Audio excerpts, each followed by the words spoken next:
Welcome to my channel again. In this video I'm going to show you how you can set up your disc brake caliper onto your front fork.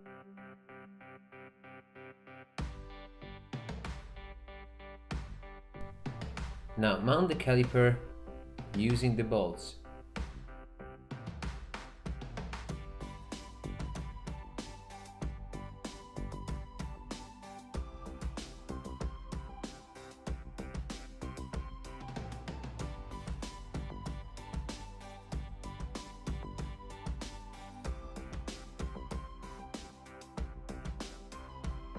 Don't tie the bolts up.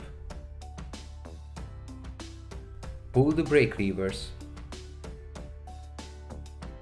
Now you can tighten up the bolts.